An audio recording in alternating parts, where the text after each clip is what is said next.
sejahtera dan salam sehat. Perkenalkan, saya Elsina Dina De Pretes, SSIT MKes dengan NIDN 400103742. Saya merupakan dosen jurusan keperawatan pada program studi Diploma 3 Keperawatan Fakfak Politeknik Kesehatan Kementerian Kesehatan Sorong. Pada kesempatan ini, saya akan menyampaikan pernyataan diri dosen melalui unjuk kerja Tridharma Perguruan Tinggi atau disingkat PDD UKT TPT di bidang pengajaran. Spesialisasi saya mengajar mata kuliah keperawatan anak. Adapun mata kuliah keperawatan anak ini adalah mata kuliah wajib pada semester 3 dengan kode mata kuliah PKF W27 dengan bobot SKS 3 SKS terdiri dari 2 SKS teori dan 1 SKS praktikum. Mata kuliah ini diajarkan bersama dengan dosen lainnya. Sebelum saya menampilkan teknik pembelajaran mata kuliah ini, saya akan menyampaikan deskripsi mata kuliah keperawatan anak sebagai berikut. Mata kuliah ini menguraikan tentang konsep dan teori serta praktek aplikasi asuhan keperawatan anak pada rentang anak sehat dan sakit sesuai pertumbuhan dan perkembangan anak dengan memperhatikan prinsip-prinsip yang aman dan efektif melalui pendekatan proses asuhan keperawatan. Pada mata kuliah ini terdapat 3 capaian pembelajaran lulusan, yaitu CPL 02, mampu memahami ilmu keperawatan untuk melakukan asuhan keperawatan secara profesional dengan menggunakan pendekatan proses keperawatan. CPL 03, mampu melakukan komunikasi terapeutik dan menguasai keterampilan dasar keperawatan untuk melakukan asuhan keperawatan kepada klien melalui kerja tim. Dan CPL 05 mampu memberikan asuhan keperawatan kepada individu, keluarga, kelompok, dan masyarakat dengan mengutamakan keselamatan klien dan mutu pelayanan berdasarkan perkembangan ilmu dan teknologi keperawatan untuk meningkatkan kualitas asuhan keperawatan dengan memperhatikan prinsip caring sesuai kode etik profesi. Adapun deskripsi mata kuliah keperawatan anak ini menguraikan tentang konsep dan teori serta praktek aplikasi asuhan keperawatan anak pada rentang anak sehat dan sakit sesuai pertumbuhan dan perkembangan anak dengan memperhatikan prinsip-prinsip yang aman dan efektif melalui pendekatan proses asuhan keperawatan.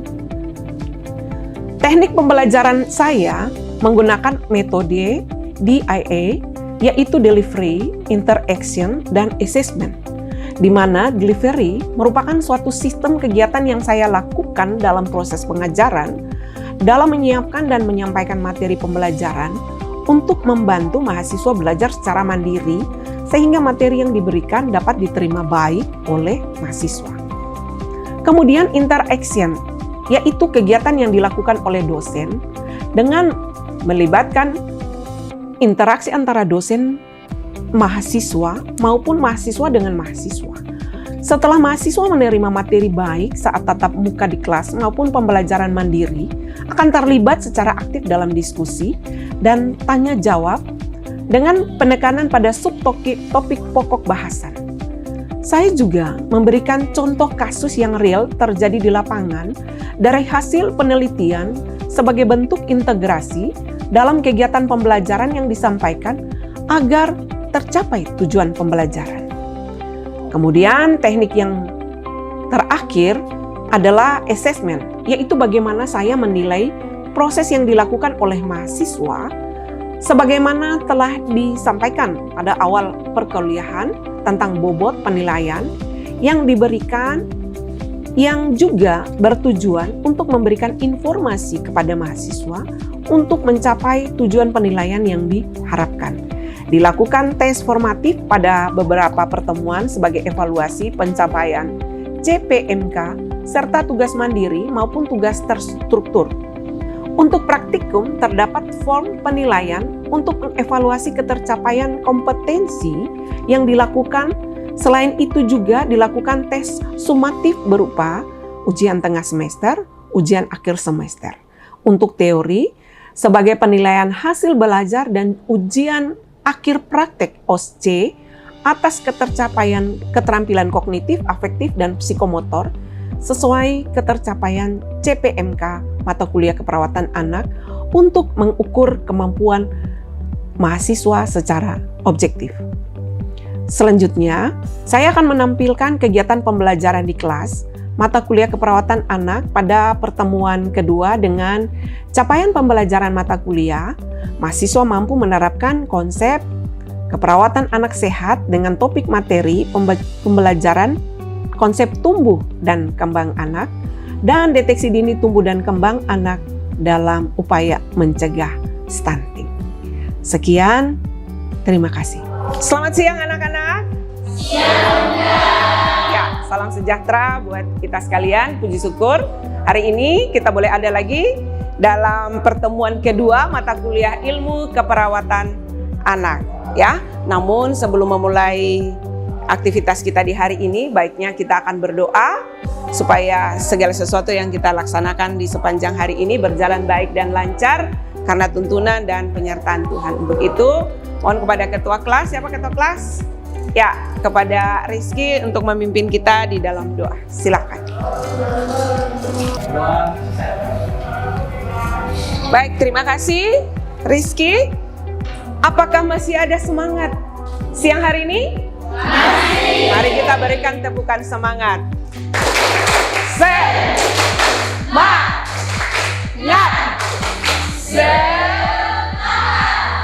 Tujuan pembelajaran kita hari ini diharapkan mahasiswa mampu menerapkan konsep asuhan keperawatan anak pada anak sehat, ya, meliputi pengertian pertumbuhan dan perkembangan, mampu menjelaskan ciri dan prinsip tumbuh kembang anak, serta menjelaskan faktor-faktor yang mempengaruhi kualitas pertumbuhan dan perkembangan anak, dan menjelaskan tahapan dan karakteristik pertumbuhan dan perkembangan anak sesuai dengan tahapan usia, dan menjelaskan bagaimana cara deteksi dini cegah stunting. Apa itu tumbuh dan berkembang dari anak? Ada yang tahu pertumbuhan dan perkembangan? Ada yang tahu? Pak Titin ya? Wak Ode, ya silakan Wak Ode. Kalau untuk pertumbuhan itu adalah kayak suatu proses peningkatan ukuran, jumlah atau kuantitas suatu organisme atau bagian tubuh. Nah, kayak cirinya tuh kayak peningkatan ukuran fisik, peningkatan jumlah sel, peningkatan berat badan, dan peningkatan kemampuan fisik. Baik sekali. Tepuk tangan dulu untuk Wak Ode. Itu terkait tumbuh. Sekarang terkait kembang. Ya, siap. Silakan. Kakak? Ya, kalau perkembangan itu adalah proses perubahan yang terjadi dalam struktur, fungsi, dan kemampuan suatu organisme atau individu seiring waktu. Baik yang dikatakan oleh Kristianus maupun teman kita Wak Ode terkait dengan pertumbuhan dan perkembangan. Coba kita lihat, ya. Pertumbuhan merupakan bertambahnya ukuran, jumlah sel, serta jaringan interseluler yang berarti bertambah ukuran fisik dan struktur semua bagian tubuh atau keseluruhan sehingga dapat diukur dengan panjang ukuran sentimeter dan berat itu kita ukur dengan kilogram. Paham ya? Benar ya yang dikatakan oleh Ode tadi? Ya, baik. Kemudian perkembangan, ya, tadi dikatakan oleh Kristianus juga benar, merupakan bertambah kemampuan atau skill, ya, dalam struktur fungsi tubuh yang lebih kompleks dengan pola yang teratur, ya. Ingat, kata kuncinya polanya tuh harus dia teratur dan dapat diramalkan sebagai hasil dari proses pematangan. Ya, kita dapat teramalkan sebagai proses dari hasil pematangan. Selain itu, perkembangan juga menyangkut diferensiasi dari sel-sel tubuh, ya, jaringan tubuh, organ-organ dan sistem organ yang berkembang sedemikian rupa sehingga masing-masing itu dapat memenuhi fungsinya dengan baik, ya. Nah, lalu bagaimana ciri-ciri seorang anak itu dia tumbuh dan berkembang? Ada ciri-cirinya seorang anak itu dia bertumbuh dan berkembang. Ada yang bisa jawab ciri-cirinya? Bisa memberikan contoh? Baik, sebutkan nama. Ya, suaranya lebih keras. Silakan. Cena. Ya. Perkenalkan, nama saya Cenang Fatobo. Ya. Jawab. Jadi bagaimana ciri-ciri bahwa seorang anak itu tumbuh dan berkembang? Seperti yang tadi sudah dijelaskan juga dalam pengertian tumbuh dan kembang. Jadi terjadi pertumbuhan fisik, seperti terjadinya bertambah tinggi badan dan juga berat badan anak. Kemudian anak mampu melakukan motorik kasar, seperti berlari, melompat. Kemudian juga mampu melakukan motorik halus, seperti menggambar dan juga menulis. Baik. Dan juga anak mampu dapat melakukan interaksi sosial dengan teman sebaya dan juga bermain bersama. Wih, luar biasa. Betul ya, mari kita tepuk tangan buat Cena. Sekarang kita mau tahu faktor-faktor apa saja yang mempengaruhi kualitas tumbuh dan kembang anak. Yang pertama ya, faktor kualitas tumbuh dan kembang anak ini bisa dari internal maupun dari eksternal. Ya, internal itu berarti faktor yang berasal dari dalam. Ya, sementara eksternal itu ya. Jadi kalau kita memaknainya bahwa proses tumbuh dan kembang satu orang ini, satu individu itu dipengaruhi oleh dari dalam ibunya waktu masa hamil sampai dengan dia dilahirkan. Ya, kita lihat. Yang pertama, anak dilahirkan dari ras. Contoh, ya. Kalau dia bangsa Amerika ini tidak memiliki faktor herediter, ya, atau ras bangsa Indonesia atau sebaliknya, ya toh orang Amerika tuh gimana ya, toh kan ras dan etnik itu membedakan orang tua ya. Orang tua kita kulit putih, ya biasa kita juga ikut kulit putih. Orang tua kita kulit hitam atau sawo matang, kita mengikuti ras dan etnik dari bangsa kita di mana kita berada. Oke, kemudian yang kedua yaitu faktor keluarga. Ya, ada kecenderungan bahwa keluarga yang memiliki postur tubuh tinggi, pendek, gemuk atau kurus itu akan dibawa juga oleh anak. Ya, kemudian yang ketiga yaitu faktor umur. Nah, kecepatan pertumbuhan yang pesat terjadi pada masa prenatal, ya, tahun pertama kehidupan dan pada masa remaja, ya. Nah, kemudian jenis kelamin, ya. Fungsi reproduksi pada anak perempuan itu berkembang lebih cepat daripada anak laki-laki. Anak perempuan itu dulu orang dapat menstruasi itu nanti SMP, ya. Tapi karena kemajuan gizi, maka menstruasi itu sekarang ini anak-anak juga bisa dapat pada usia SD kelas 6, kelas 5, kelas 6 sudah mendapat menstruasi, sehingga dikatakan dia lebih cepat dibanding dengan anak laki-laki.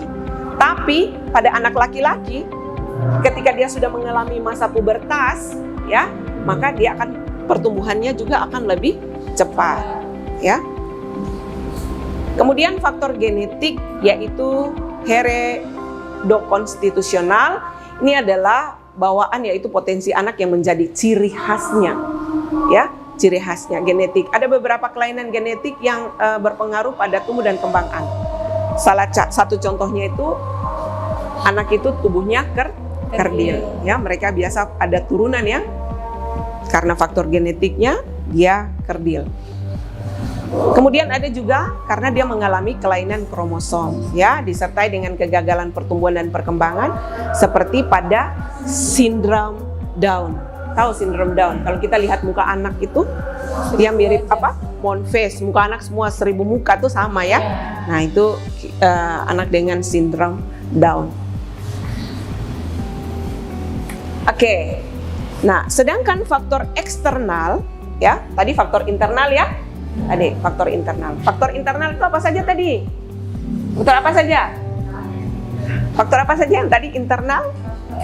Ras atau etnik, keluarga, umur, good. Apa lagi? Jenis kelamin, apa lagi? Etnik, apa lagi? Kelainan kromosom. Ya? Oke, baik. Sekarang faktor eksternal, ada 3 hal. Kita dapat bagi dia waktu faktor prenatal, waktu ibu hamil, atau faktor pada saat dia bersalin, dan pasca persalinan. Ini sangat mempengaruhi tumbuh dan kembang. Nah, faktor prenatal misalnya, yang paling penting itu adalah faktor gizi. nutrisi yang dikonsumsi oleh ibu selama hamil akan mempengaruhi pertumbuhan janin yang dikandungnya. Ya, oleh karena itu asupan nutrisi pada saat hamil ini harus sangat diperhatikan. Ya, padahal kita tahu bahwa pada saat ibu hamil trimester pertama itu biasa ada ibu yang hamil lalu mual, muntah, makannya juga jadi tidak baik, ya, tidak maksimal. Sehingga ini bisa mempengaruhi tumbuh dan kembang anak. Oleh sebab itu, ya, gizi ibu yang baik itu bukan pada saat ibunya, pada saat dia ini hamil, tetapi gizi ibu itu sudah dipengaruhi sejak ibu itu usianya remaja. Kemudian yang kedua, ya, faktor mekanis, ya, yaitu trauma dan posisi fetus yang abnormal ini dapat menyebabkan kelainan kongenital seperti clubfoot, dislokasi fanggul, falsifacialis, ya, dan sebagainya. Ya, ini mekanis.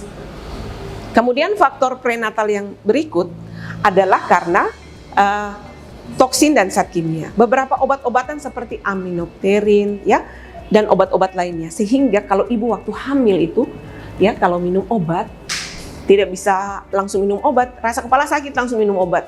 Jangan juga, harus dengan resep dokter. Kemudian faktor endokrin, ya, endokrin. Diabetes mellitus pada ibu hamil ini dapat menyebabkan makrosomia, kardiomegali, hiperplasia adrenal, dan lain sebagainya. Faktor yang berikut adalah radiasi. Penting sekali nih, paparan radium, sinar ronsen ini dapat mengakibatkan kelainan pada janin seperti mikrosefali, ya, spina bifida, retardasi mental, dan deformitas anggota gerak, kelainan kongenital mata, bahkan kelainan pada jantung. Ya, oke. Nah, kemudian yang berikut itu adalah faktor yang penting juga ini, adalah faktor infeksi. Infeksi pada trimester pertama dan kedua oleh TORS, atau dibilang apa biasa tuh? Tokso, ya. Tokso, rubella, ya, cytomegalovirus, herpes simplex, seperti dia katarak, ya, dia bisa mengalami tuli, mikrosefali, ya, retardasi mental, bahkan dia mengalami kelainan jantung kongenital atau kelainan jantung bawaan, ya. Nah, jadi sangat penting sekali menjaga pada saat ibu hamil itu terhindar dari infeksi ini, infeksi TORS ini. Kemudian psikologi ibu, ini sangat penting juga nih, mengganggu pertumbuhan dan perkembangan. Psikologi, kehamilan yang tidak diinginkan. Tahu kehamilan yang tidak diinginkan, ada yang tahu? Tahu, tuh good, apa misalnya kehamilan yang tidak diinginkan? Iya, betul sekali, hamil di luar hamil di luar nikah, pacaran bebas lalu hamil di luar nikah, sehingga kehamilan yang tidak diinginkan. Atau mereka sudah bilang gini, pasangan suami istri bilang mereka sudah tidak mau punya anak lagi, tetapi tiba-tiba ada anak gitu loh. Nah, ini juga mempengaruhi psikologi daripada ibu, ya. Nah, itu tadi tentang faktor prenatal, ya. Sekarang adalah faktor persalinan. Nah, komplikasi yang terjadi pada saat persalinan seperti trauma kepala, asfiksia, menyebabkan kerusakan jaringan pada otak bayi. Kenapa? Makanya waktu hamil itu ibu juga harus rutin memeriksakan diri ke puskesmas supaya bisa tahu berat badan janin ini, dia besarkah, tidakkah, atau dia ada lilitan. Dan sekarang ini kita sudah bisa deteksi, ya, sudah dengan melakukan USG, ya, sampai 3 dimensi pun kita bisa lihat muka bayi dan lain sebagainya. Faktor yang berikut adalah faktor pasca persalinan, ya. Faktor pasca persalinan yaitu gizi, ya. Untuk tumbuh dan berkembang secara optimal, maka bayi dan anak menemukan gizi nutrisi. Pada masa bayi, makanan utama yang paling penting itu adalah ASI. Apa itu ASI? Air susu ibu. Pada ASI itu dia terdapat 1000 vitamin yang tidak ada pada susu formula. Apa sih ASI eksklusif? Ada yang tahu? Ya, ASI itu yang diberikan kepada bayi selama 5 bulan. Baik, kesimpulan kita dengan materi yang tadi ini, ya, pertumbuhan dan perkembangan adalah 2 hal yang berbeda. Ingat, ya, pertumbuhan dan perkembangan itu adalah dua hal yang berbeda. Pertumbuhan itu berdampak pada perubahan fisik, sedangkan perkembangan itu berdampak pada tingkat kematangan anak. Namun proses tumbuh dan kembang itu secara normal selalu berjalan beriringan. Pada anak yang sehat, seiring bertambahnya umur maka bertambah pula tinggi dan berat badannya. Begitupun kepandaiannya. Nah, tumbuh dan kembang anak juga dipengaruhi oleh faktor apa dua tadi? Internal dan eksternal yang saling berkaitan dan saling mempengaruhi. Nah, kemudian setiap tahap usia anak mempunyai karakteristik tersendiri dalam pencapaian tumbuh dan kembangnya. Tetapi yang pasti semakin bertambah usia anak, maka kemampuannya juga semakin meningkat, ya. Selama masa tumbuh kembangnya, anak membutuhkan asah, asih, dan asuh, ya. Asah, asih, dan asuh, ya. Ada stimulus, harus ada orang tua, harus cukup nutrisi, dan lain sebagainya. Baik, sampai di sini ada yang mau bertanya sebelum kita lanjut pada materi yang berikutnya? Ya, ya, baik, silakan. Siapa? Baik, perkenalkan nama saya Fiona Windy Letsoin. Oke. Izin Bunda, di sini saya mau bertanya.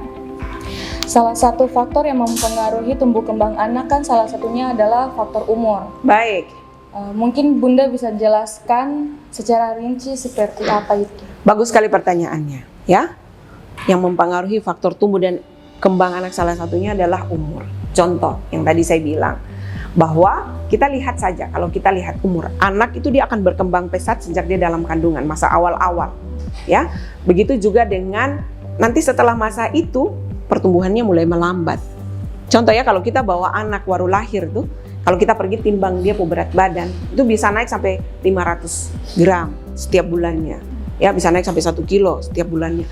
Tetapi sejalan dengan pertumbuhan ketika dia sudah melewati 1 tahun, ya, 2 tahun, 3 tahun, ya, itu pertumbuhannya sudah mulai melambat. Jadi pertumbuhan pesat itu pada saat 0 itu sampai dengan dia 2 tahun, 1000 hari, karena di situ terjadi pertumbuhan otak yang sangat pesat, ya. 80% itu terjadi pertumbuhan di otak. Setelah itu dia sudah mulai melambat. Setelah kita mengetahui konsepnya tadi, ya, kita juga harus tahu supaya kita bisa memberikan edukasi bagaimana mengatasi masalah stunting yang lagi terjadi, ya, kira-kira ini semakin banyak. Stunting ini adalah gangguan tumbuh kembang anak yang disebabkan oleh kekurangan asupan gizi, terserang infeksi maupun stimulasi yang memadai. Stunting disebabkan, apa yang dimaksud dengan stunting? Coba sebut. Apa yang dimaksud dengan stunting? Gangguan apa? Ya, gangguan tumbuh kembang anak yang disebabkan oleh apa? Silakan. Baik, ya. Terserang infeksi maupun stimulasi yang tidak memadai. Kan tadi kita sudah belajar konsepnya tuh. Ya. Kemudian, apa sih dampak dari stunting? Mudah sakit, kemampuan kognitif berkurang. Ya, saat tua itu beresiko penyakit berhubungan dengan pola makan tadi. Asam urat lah, diabetes lah, dan lain sebagainya. Ya. Kemudian fungsi-fungsi tubuhnya tuh tidak seimbang. Ini mengakibatkan kerugian ekonomi dan postur tubuh juga tidak maksimal pada saat dia dewasa. Oke. Nah, ini menjadi tanggung jawab siapa tuh? Kalau masalah-masalah ini terjadi, menjadi tanggung jawab siapa? Menjadi ya tanggung jawab bersama kita dan juga orang tua. Ya. Hasil penelitian yang Bunda lakukan, ya, di salah satu desa binaan kita, bahwa ternyata dengan memberikan edukasi kepada orang tua itu 80% akan meningkat pengetahuan orang tua. Ya.